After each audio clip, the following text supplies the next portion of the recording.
नमस्कार, आप देख रहे हैं भारत लाइव। मैं हूं अभिषेक मिश्रा। बिहार विधानसभा चुनाव से पहले या बिहार विधानसभा चुनाव के दौरान बिहार की राजनीति से जुड़े जितने सस्पेंस और सवाल थे, उन सवालों के जवाब भी मिले हैं और सस्पेंस भी धीरे धीरे खत्म हुआ है।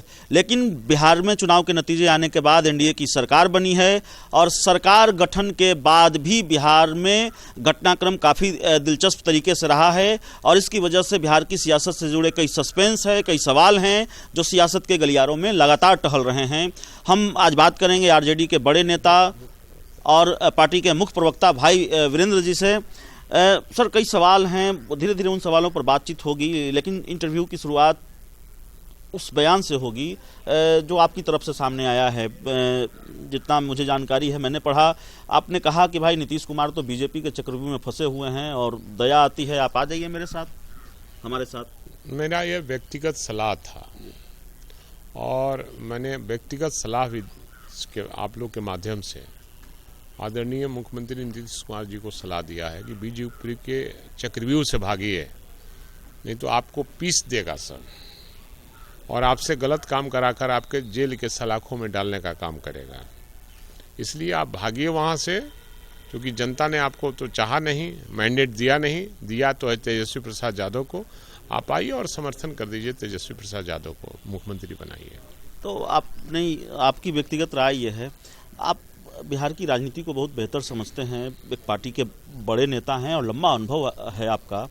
उस अनुभव के लिहाज से अगर हम ये समझना चाहें, उसी अनुभव के लिहाज से आपके अनुभव को देखते हुए ये सवाल हमारा है कि बिहार में एक वक्त आया जब राजनीति में नदी के दो किनारों की तरह थे, राजद सुप्रीमो लालू प्रसाद यादव और बिहार के सीएम नीतीश कुमार, दोनों साथ आए।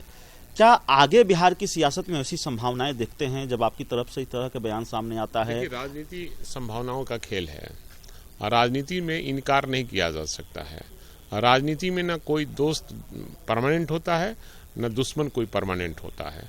परिस्थिति बस अपनी राजनीति को बदलते रहता है, इसलिए कुछ भी कहा नहीं जा सकता। बिहार की राजनीति में कोई खेल होना बाकी रह गया है। देखते रहिए कल क्या होने वाला है।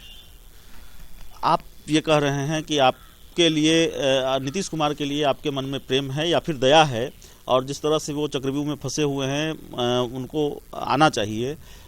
एक पार्टी है लोक जनशक्ति पार्टी, उसके मन में आपके लिए प्रेम जग गया है और लोक जनशक्ति पार्टी ने कहा है कि भाई देखिए, राजद सुप्रीमो लालू प्रसाद यादव जी की तबीयत अब बहुत नासाज है और उनको जमानत दिया जाना चाहिए। बल्कि मानवाधिकार आयोग से भी लोजपा ने मांग की है कि मानवाधिकार आयोग को संज्ञान लेना चाहिए और जो जरूरी निर्देश है वो दिए जाने चाहिए।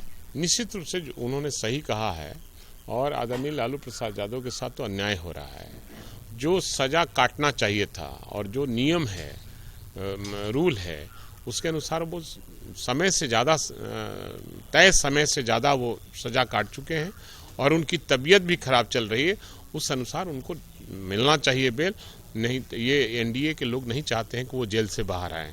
डर है इनको, पता नहीं किस चीज़ का डर है। चुनाव तो खत्म हो गया, फिर भी डर है कि आते ही सरकार न गिरा दें।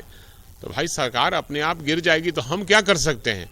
अगर वो सांस भी लेते हैं तेजी से तो कहता है अरे सरकार गिर गई। अगर वो करवट भी लेते हैं तो कहते हैं कि सरकार गिराने के लिए कर रहे हैं। अगर खांसते हैं तब भी वो कहते हैं कि सरकार लगता है कि गिर जाएगी। तो सवाल है कि मानवाधिकार को इस पर संज्ञान लेना चाहिए। और चिराग पासवान जी ने जो कुछ कहा है वो सही कहा है। एक मानव के अनुसार, एक मानव धर्म का उन्होंने पालन किया है और उनका जो बयान है आज के परिप्रेक्ष्य में अच्छा बयान है। लेकिन इसके राजनीतिक मायने भी निकाले जा रहे हैं। हर चीज में राजनीतिक मायने नहीं निकालना चाहिए। कुछ तो है, मानव है तो मानव की बात करेगा, इसलिए हर चीज में राजनीति नहीं घुसे देना चाहिए। भाई वीरेंद्र जी, कैबिनेट की बैठक को लेकर आप लगातार सवाल उठा रहे थे, आपकी पार्टी सवाल उठा रही थी कि भाई कैबिनेट की बैठक तो सप्ताह में होती थी, कई बार तो एक सप्ताह में 2 बार हुई, लेकिन हो क्यों नहीं रही है? तो आज 28 दिनों के बाद जो हमारी जानकारी है, मुख्यमंत्री नीतीश कुमार कैबिनेट की बैठक करने जा रहे हैं। कैसे देखते हैं इस बैठक को? देखिए, ये जब भी कोई बातें होती है तो हमारे नेता तेजस्वी प्रसाद यादव और हमारी पार्टी जब कोई मांग करती है तो उसको संज्ञान में लेकर ये सब काम हो रहा है। नहीं तो अभी वो कैबिनेट की बैठक नहीं होती, ये मजबूरी में खाना पूर्ति करने के लिए ये बैठक हो रही है। तो आपके विरोधी एक बार फिर सवाल पूछ रहे हैं कि तेजस्वी यादव कहाँ हैं? वो तो देश में ही है, कहीं बाहर तो नहीं गए हैं। मैं उनसे सवाल करना चाहता हूं कि जहां की जनता आपको जितवाई है, आप पटना में आकर क्यों बैठे हो? आप पटना में क्यों आकर बैठे हो, क्यों नहीं अपने क्षेत्र में हो? आपको तो पटना में नहीं बैठना चाहिए। जैसे बिहार की राजधानी दिल्ली है, पटना है, और बिहार देश की राजधानी दिल्ली है, और दिल्ली में भी राजनीति होती है।